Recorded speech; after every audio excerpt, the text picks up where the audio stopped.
If you want to add smooth motion, zooms, or animated effects to your edits, learning how to add keyframes in CapCut PC is one of the most useful skills you can pick up. Keyframes let you control exactly how a clip moves, scales, rotates, and changes over time, so you can create professional-looking edits without needing advanced software. In this tutorial, I'll show you the easiest way to add keyframes in CapCut PC step by step. And if this video helps you out, make sure to hit the like button and subscribe for more CapCut tutorials just like this.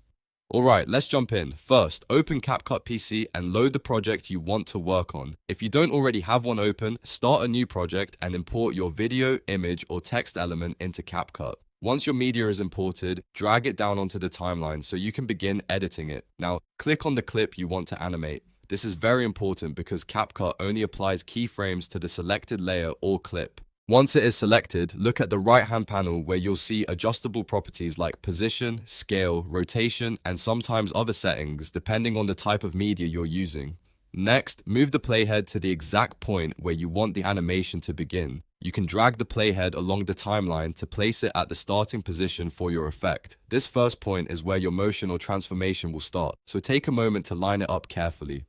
After that, find the small diamond or diamond keyframe icon next to the property you want to animate.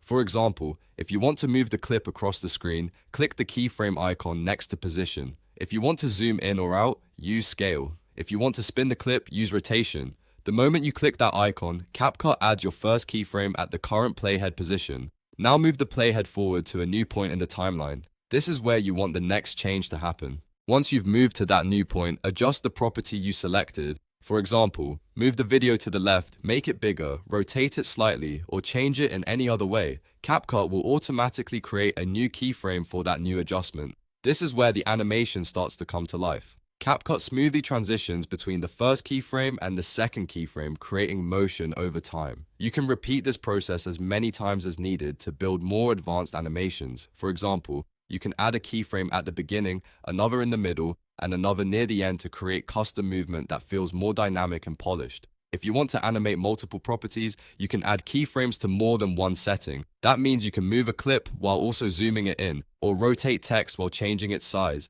This gives you much more control and helps make your edits look more engaging.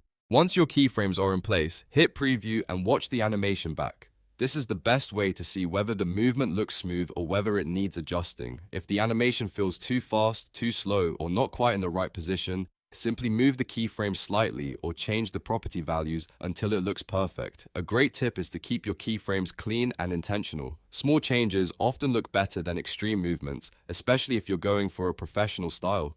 Also, if you're animating text, try combining keyframes with fade-ins, pop effects, or slight zooms to make the text feel more alive. And that's really all there is to it. Once you understand how keyframes work in CapCut PC, you can use them for smooth zooms, cinematic pans, animated text, creative transitions, and much more. It's one of the best ways to make your videos look more advanced without making the editing process complicated. If this tutorial helped you, please give it a like, subscribe to the channel, and turn on notifications so you don't miss the next CapCut editing guide. Thanks for watching, and I'll see you in the next one.